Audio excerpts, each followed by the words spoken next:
You need to nurture yourself. This is where balance comes in. You need to be able to say, while I'm working through this muck, I also need to do things that I enjoy doing.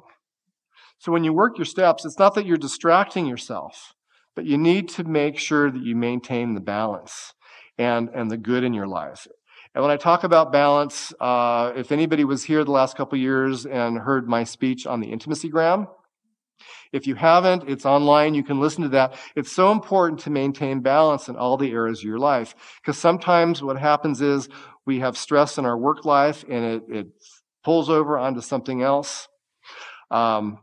I was joking with some people that I'm not going to be here tomorrow because I am extended in my life right now. I'm not overextended. I'm one breath away from being overextended. I'm maintaining the balance, but to come in here tomorrow would tip the scale. So I have to set the limit for myself and do that because I know what stresses me out and I know taking on too much and I know what too much is for me.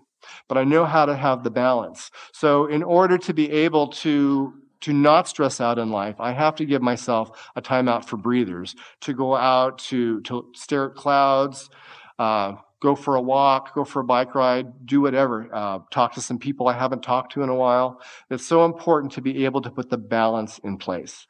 A lot of us are like on a hamster wheel, and all we know is that hamster wheel, and we've lost sense of balance, and we need to add balance by stepping off that hamster wheel from time to time. We need to build a sense of community. Community, whether it be know your neighbors, know the people that live down the street, be a little bit more familiar with the people you work with. I used to work in a high school, and it amazed me, the culture in this high school, that none of the teachers ever ate in the lounge.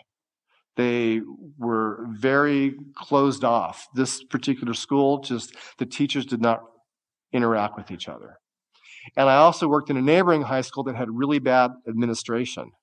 So these teachers ate together because they had to be unified against the administration. But it bonded them together. They had a huge sense of community there. So, wherever you are, try to pick different people from your life to put the balance in, to put the sense of community in. Set goals for yourself.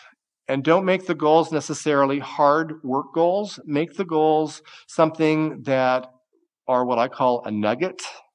A nugget is something positive, like a weekend, a vacation, a trip to the spa, whatever it is that is something that you have to look forward to get yourself through the mucky muck. That's the balance.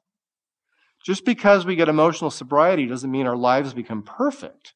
Okay? Life happens. Recovery is learning how to deal with life on life's terms. So we need to be able to give ourselves the nuggets to help us stay focused on where we need to be to keep ourselves balanced through the hard times.